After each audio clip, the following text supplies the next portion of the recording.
وہ اس کو انڈورس کر دے گی کہ واقعی یہ اس پراپرٹی کی مالیت کی جو پہلی ایکسپرٹ رپورٹ ہے وہ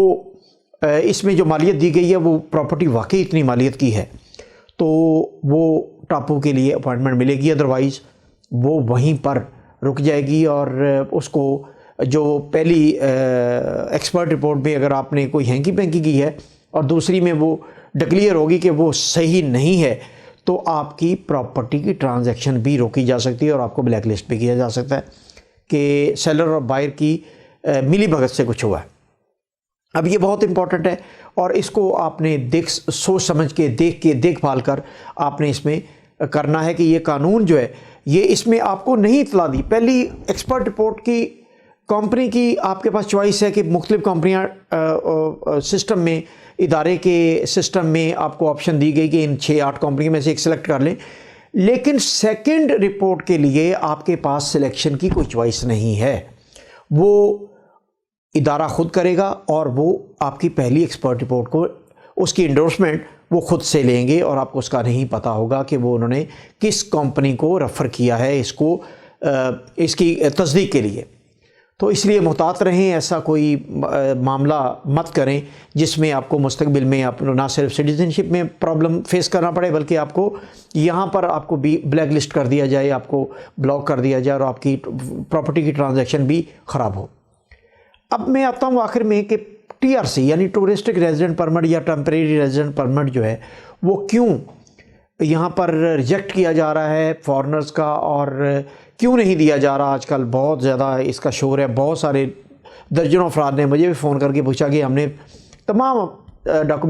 ڈاکومنٹیشن پوری کی، ڈاکومنٹ ساتھ لگائے، لیکن اس میں ہمیں ریجیکشن آ گئی۔ اب اس میں پرابلم کیا ہے؟ پرابلم یہ ہے، سب سے بڑا پرابلم تو یہ ہے کہ ہم نے ٹورسٹک ریزیڈنٹ پرمٹ کو مس یوز کیا۔ پہلے تو ہم نے ٹورسٹک ریزیڈنٹ پرمٹ کو یہ جو اس لیے ہم نے لینا شروع کیے کہ ہمیں ویزا بار بار اپلائی، اگر وہ ایک شخص سال میں 4 مرتبہ 6 مرتبہ 10 مرتبہ ٹریول کرنا چاہ رہا ہے تو اسے ویزا بار بار اپلائی نہ کرنا پڑے اور 20 25 دن وہاں ویٹ نہ کرنا پڑے ویزا کے حصول کے لیے۔ تو اس سے یہ ہوتا تھا کہ آپ بغیر ویزا کے آپ کل آپ نے ٹریول کرنا ہے ترکی تو آپ ٹورسٹک ریزیڈنٹ پرمٹ اور اپنے پاسپورٹ کے ساتھ ٹریول کر سکتے تھے، لیکن اس کا جو فردر مس یوز ہوا وہ اتنا شدید ہے کہ اب رپورٹس میں یہ سامنے آئی ہیں باتیں کہ ٹورسٹک ریزیڈنٹ پرمٹ کو ہم نے ایک طرح کا ترکی میں ورک پرمٹ سمجھ لیا، یعنی ایک شخص آیا وزٹ ویزے پر، اس نے ٹورسٹک ریزیڈنٹ پرمٹ اپلائی کیا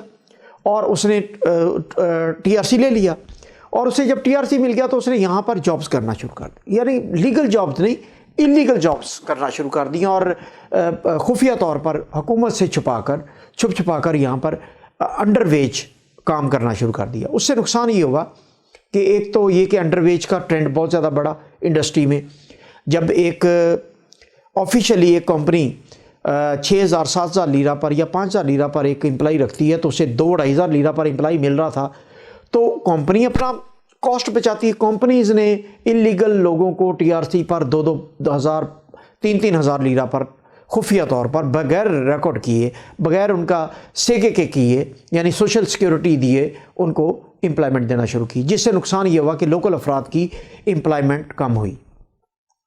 دوسرا نقصان یہ ہوا کہ جو رولز ہیں، جو سیکے کے رولز ہیں یہاں پر کمپنیز کے، اس کی وائلیشن ہوئی۔ تیسرا یہ ہوا کہ جو شخص ٹی آر سی پر آ کے یہاں پر نوکری کر رہا ہے وہ بھی انڈر ویج ہے، یعنی وہ اس کا بھی گزارا نہیں ہو رہا، خوش وہ بھی نہیں ہے، قانون کی وائلیشن بھی ہو رہی ہے، وہ بھی خوش نہیں ہے۔ تو حکام نے یہ فیصلہ کیا کہ جو ٹی آر سی ہے وہ سیریس انویسٹر یا جو ایسے افراد جو سیریس بائنگ کرنا چاہتے ہیں ان کو دیا جائے، اور اب یہ اس کی امپلیمنٹیشن سٹارٹ ہو گئی ہے۔ یہ touristic resident permit work permit نہیں ہے کہ آپ یہاں پر آ کے ٹی آر سی لیں اور آپ کام شروع کر دیں خفیہ طور پر، اور آپ انویسٹمنٹ نہ کریں، جبکہ آپ یہاں کے قانون بھی ان کو بھی وائلیٹ کریں اور آپ خود بھی پرابلم میں رہیں، انڈر ویج آپ کام کریں۔ تو آسانی اور میں خاص طور پر آپ کو بتاؤں کہ لوگوں کا بہت پاکستان، انڈیا، بنگلہ دیش، ہمارے ریجن کا، سب کانٹیننٹ کا بہت زیادہ ٹرینڈ ہے کہ سستی پراپرٹی ایسن یارڈ میں ہے۔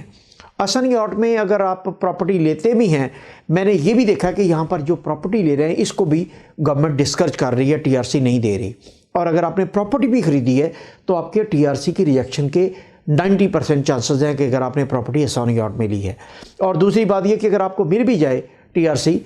تو جس کا ٹاپو پر نام ہوگا اس کو ملے گی، اس کے بچوں اور اس کی بیوی کو نہیں دی جا رہی۔ تو اس لیے محتاط رہیں۔ ایک تو احسان یارڈ میں سستی پراپرٹی لے کے TRC اپلائی کر کے آپ یہاں پر سب اچھا کی آواز نہیں آنی، آپ کو ریجیکشن آئے گی۔ اور دوسرا TRC پر جو لوگ یہاں پر آ کے رہ رہے ہیں اور یہاں پر آ کے انڈر ویج کام کر رہے ہیں، ان کے لیے بھی بری خبر ہے کہ گورنمنٹ نے ان کا ڈیٹا اکٹھا کرنا شروع کر دیا اور اب اس کے لیے TRC کی ریجیکشن 80% انہوں نے بڑھا دی ہے۔ یعنی 100 اپلائی کرتے ہیں تو 20 کو مل رہا ہے، 80 لوگوں کو TRC اب نہیں ملے گا۔ یہ ایک بری خبر ہے جو میں آپ کو آگاہی کے لیے دے رہا ہوں، لیکن قانون کو